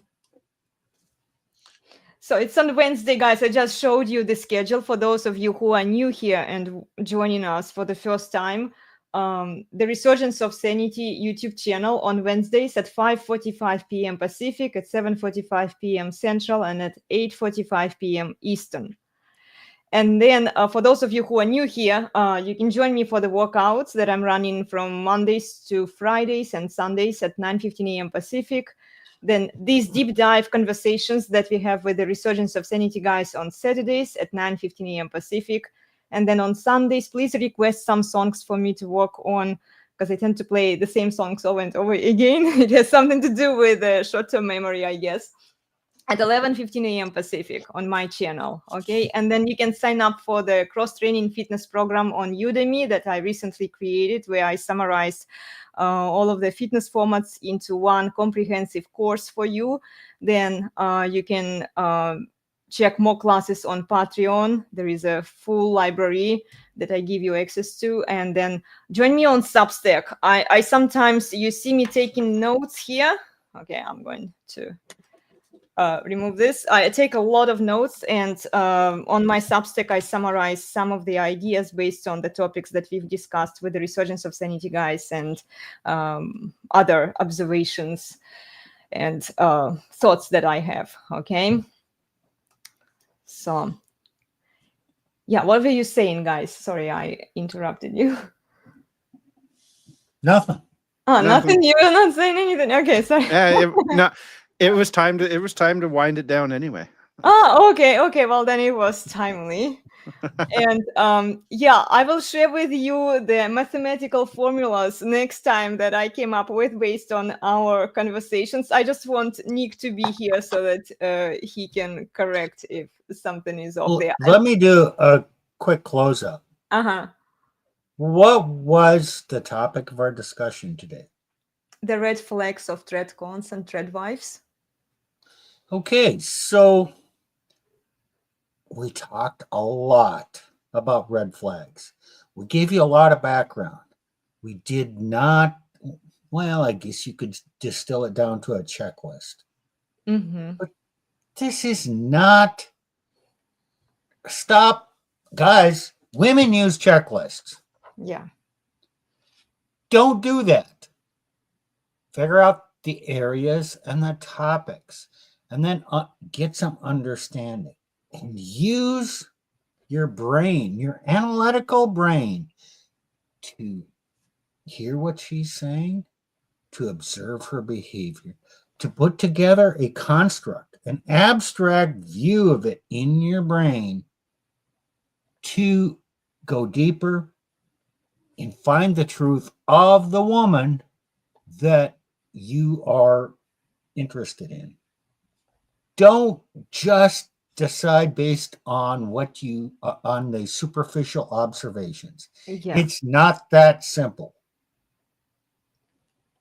And I'm a pilot. I'm a huge fan of checklists, but checklists work better for machines. And when you try and turn a woman into a checklist, you're trying to turn a woman into an automaton. And we have railed against this. That has fed back into this belief, this idea that if I just do X, Y, and Z, a woman will behave exactly how I want to behave. We call this hypergamy insurance on our channel. Okay. In fact, we did a show on that. Was it last week where we talked about money muscles game, hypergamy insurance? Right. Yeah. So there is no such thing as hypergamy insurance because there is no checklist for dealing with women. Huh. It takes more. If you want to deal with women, you're gonna have to turn your brain on, guys, and you're gonna have to pay attention. Yeah. Turn on the big brain. The big brain, not the little one. I love it. Okay. Okay. Nick is here. No, he was just commenting. Out for a natural order in a world of chaos. Yeah.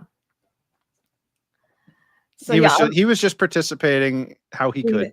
Okay, good. Yeah, thank you, Nick, so much for your comments. We appreciate you, and I'm looking forward to next week where we could dive into another interesting topic for you guys. If you have suggestions for the topics or if you have questions, please drop a comment in the comment section. Tell us what you'd like us to dive into, and then we will do it, okay, at some point. Sometimes we have to follow what we want to talk about based on what we think works best, but we will include your questions into our discussions as well.